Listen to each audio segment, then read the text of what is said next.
আপনারা যে যাই বলেন, সংসারে সবচেয়ে বড় যুদ্ধ হচ্ছে নারী। কারণ তাকে সব দিক সামলাতে হয়। বাপের দিকও সামলাতে হয়, শ্বশুর শাশুড়ির দিকও সামলাতে হয়, সন্তানদের দিকেও। মানে সব দিক থেকে যুদ্ধটা নারীদেরকেই করতে হয়। পুরুষ আপনি সে তো শুধু রোজগার করে আনি দেয়, আর সবার মন জোগাড় করার ক্ষেত্রে শুধু নারীটাই ভূমিকা পালনটা বেশি করতে হয়। আপনি যতই ভূমিকা পালন করেন আপনি ভালো, দিনের শেষে আপনিই খারাপ, প্রমাণটা এটাই হয়। তো আসসালামু আলাইকুম, কেমন আছেন সবাই? আশা করছি সবাই ভালো আছেন। আমিও আলহামদুলিল্লাহ ভালো আছি। এই ভিডিওটা হচ্ছে শুক্রবারের ভিডিও। সেদিন আমার বাবা এসছে একদম সকাল সকালে। সকাল সকাল কি 10:30টার দিকে এসছে। তো ওই দিন আমরাও ঘুম থেকে একটু দেরি করে উঠছি। ওঠার পরে দেখি বাবা এসছে।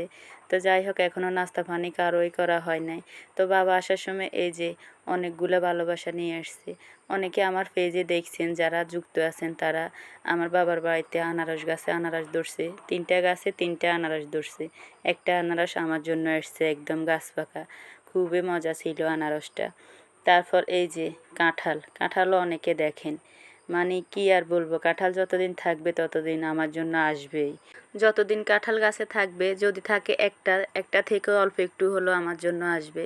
তারপর এই ব্যাগটার ভিতরে আছে আপনার ডেউয়া ফল, আমের আমসি, তারপর আছে আমার ছেলের জন্য গাছের আরমুজ দিছে। এগুলো সব আমাদের গাছের। এই যে ডেউয়াগুলো গাছের, আরমুজও গাছের, এই যে আনারসটাও গাছের। মানে সব আমার বাবার বাড়িতে সব কিছু আছে। এই যে হরলিক্সের বয়ামটার ভিতরে আমার মেয়ের জন্য আমের আচার দিছে। আমার মা প্রত্যেক বছর আমার মেয়ের জন্য আচার পাঠাবে। এই যে ভালোবাসাগুলো, এই ভালোবাসাগুলো কখনোই আপনি অন্য কারো কাছ থেকে পাবেন না। একমাত্র মা জননী আপনার জন্য এই ভালোবাসাগুলো বন্দি করবে। জীবনে আর কেউ আপনাকে এমনভাবে ভালোবাসবে না, মা ছাড়া আর বাবা ছাড়া। তো এই যে এখানে একটা দধির বাটি আছে, ওই বাটির ভিতরে আবার আপনার দিছে কচুর ফুল সিদ্ধ করে, তারপর দিয়ে দিছে। এই যে দেখেন, এই মিষ্টি কুমড়াটা আমার বাবা কিনে নিয়ে আনছে আমার মেয়ের জন্য। ও আবার মিষ্টি কুমড়া খুব পছন্দ করে।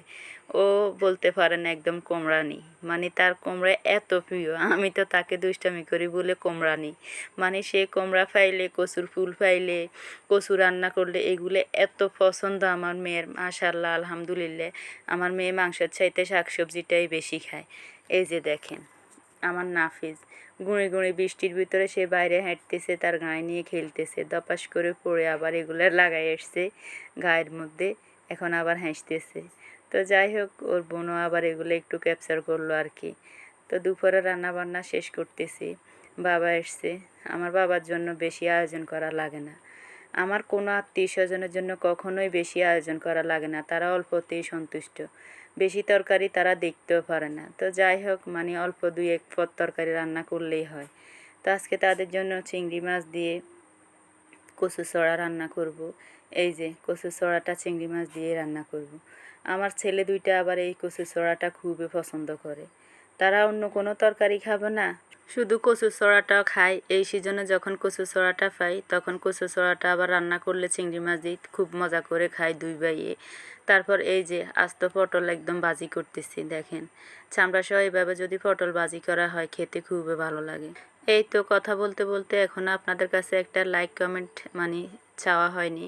তো আপনারা যারা এতক্ষণ পর্যন্ত আমার ভিডিওটি দেখেছেন, এখনও পর্যন্ত একটা লাইক কমেন্ট করেন নাই, তো একটা লাইক কমেন্ট করে পাশে থাকবেন।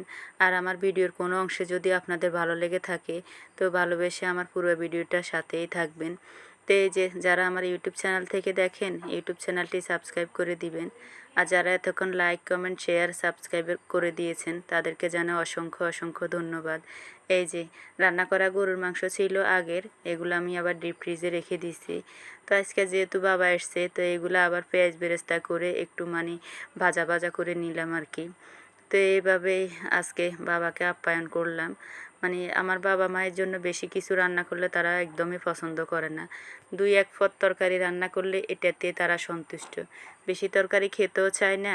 আবার যদি পাতে দিই তাহলে আবার মানে রাগ হয়ে যায় আর কি। তো এই যে রান্নাগুলো যতটুক করলাম আর কি, তো আপনাদের সাথে এই যে গরুর মাংস ভুনে, চড়া, ভাজি এগুলো আবার একটু শেয়ার করলাম। তো যাই হোক, দুপুরে খাওয়া শেষ করে আমি, আমার বাবা, আমার শাশুড়ি, আমার নাফিজ আমরা সবাই বের হয়েছি। আমি যাচ্ছি আমার শাশুড়িকে নিয়ে ডাক্তার দেখাতে।